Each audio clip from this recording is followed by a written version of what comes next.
Touchdown, Italy. Alhamdulillah. Italy na kami.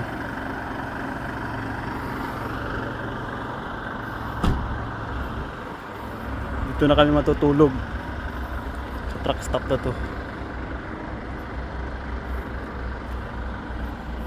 May mga ano dun, cottage. Tapos may CR. Tignan natin yung CR nila. Pwede ba maligo dito? Sana pwede maligo dito.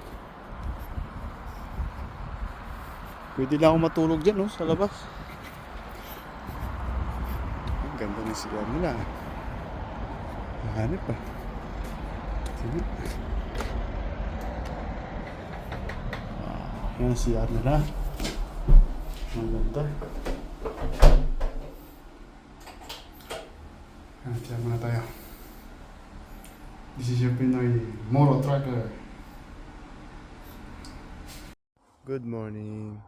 Andito tayo sa Odin, Italy. Yan. Dito tayo nag-spend ng gabi. Yan. Yung truck. Ano to? Truck stop.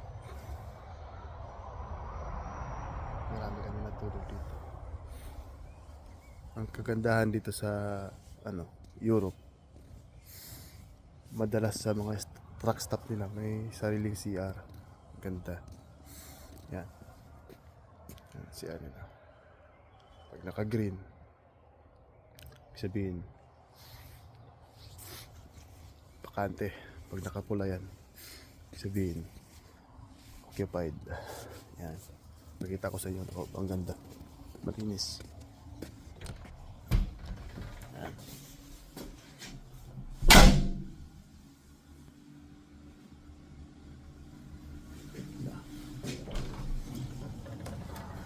Yun, 24 hours rest kami.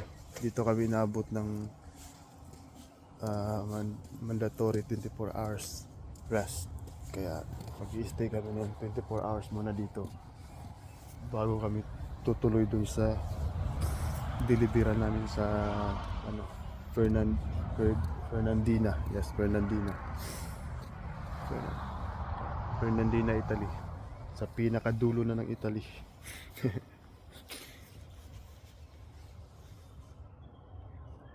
Yeah. Salamat kasi thankful kasi first drive ko dito sa Europe. Long haul agad. Punta agad tayo ng malalayo. 3,000 kilometers. Kasi galing pa kami ng Poland. Poland to Czech. Nagkarga kami.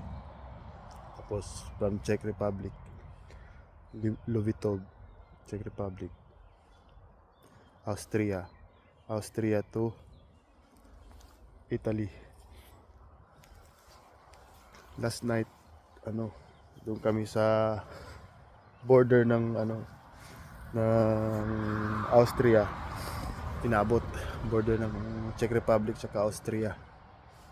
Doon kami inabot ng mandatory rest namin. 9 hours rest.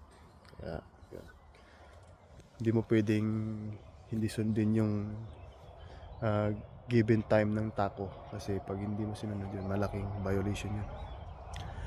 So yun guys, this is your Pinoy Moro Tracker dito sa Europe. Thank you for watching.